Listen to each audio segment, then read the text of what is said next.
notre pays a traversé des périodes terribles. Oui, et je dois dire que les tueries, les assassinats, les violations de l'intimité des femmes, les assassinats des enfants, tout cela n'est pas digne de notre peuple. Oui, le pays d'Houphouët-Boigny ne méritait pas une telle situation. Donc, au nom de la nation ivoirienne, nous devons tous demander pardon. Oui. Nous demandons pardon les uns les autres, parce que nous avons trahi la mémoire et l'œuvre du président Félix Houphouët-Boigny. Oui, souvenez-vous, la boîte de Pandore a été ouverte avec le coup d'État de 99. Le pays était bien parti. Et malheureusement, en 99, nous avons eu ce que nous n'avons jamais pensé que nous pourrions avoir. Je prends à témoin mon jeune frère Charles Konambani. Et dans les années 90-95,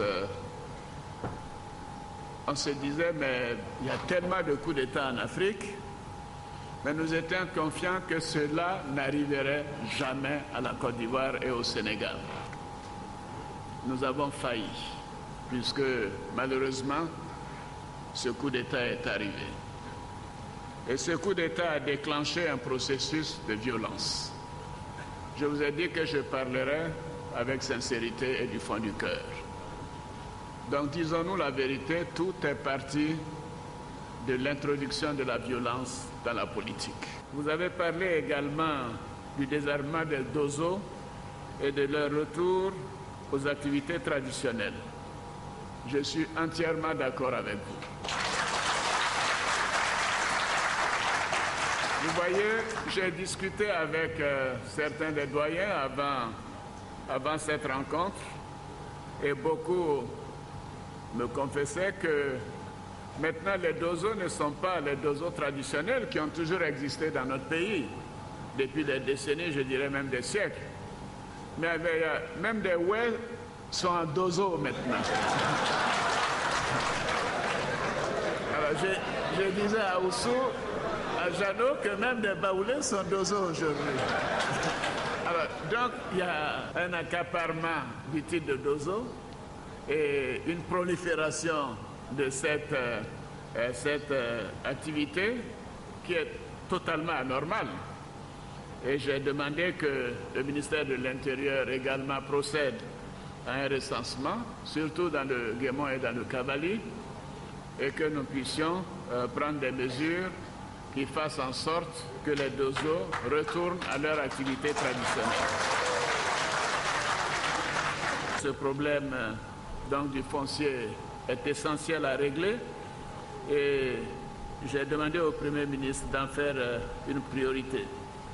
Je suis d'accord également qu'il y a des occupations anarchiques de forêts classées, même des parcs et réserves naturelles, et j'ai demandé au ministre des Eaux et Forêts de faire en sorte que nous ayons un recensement et que cela s'arrête.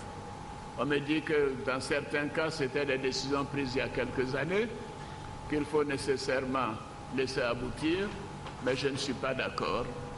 Je ne suis pas d'accord. Donc ce problème également, nous allons le régler. Alors, sur le foncier, donc, voilà le travail que nous faisons, parce que le gouvernement a à cœur de régler ce problème du foncier. C'est le problème crucial dans le Guémon et dans le Cavalier et dans certaines autres régions de Côte d'Ivoire. Et ne pouvons pas laisser un problème latent. Et il faut régler ce problème. Et je m'engage à le faire. Gossio, c'est quelqu'un que je connais. Je l'ai connu bien avant qu'il ne soit directeur du port autonome. Eric Kaye, je crois que je l'avais même taquiné une fois à l'occasion de la campagne. Alors je dis, mais qu'est-ce qu'ils ont à se reprocher? Mais qu'ils rentrent au pays. Je leur ai dit.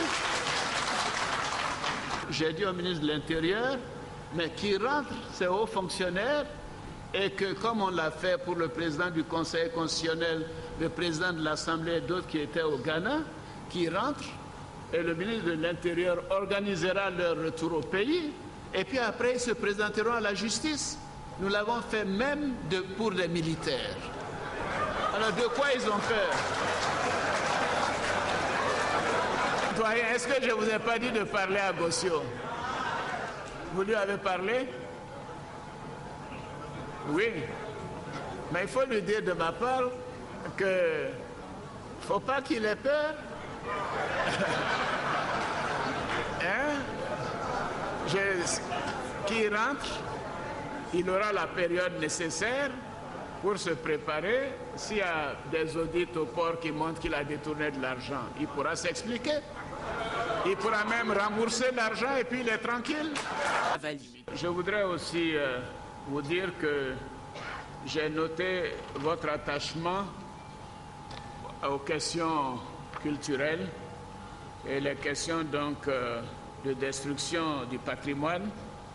Et pour cela, j'ai demandé que nous puissions faire un soutien pour la réparation, la réhabilitation donc du Glaé et du Cuy. Voilà. Oui.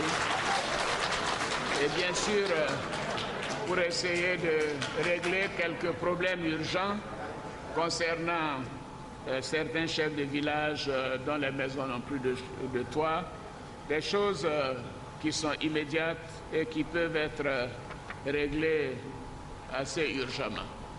Donc j'ai décidé de faire un don de 100 millions pour le Guémont et de 100 millions pour le Cavalier.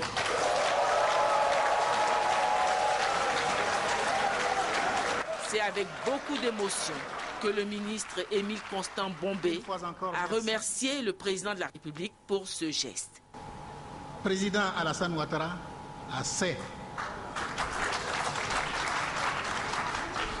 c'est Aboubou, c'est Doud Boguirien. Président Alassane, merci. Merci et continuez pour le peuple que vous venez de recevoir dans la voie que vous vous êtes assigné pour la paix et la sérénité de ce pays. Merci, Monsieur le Président.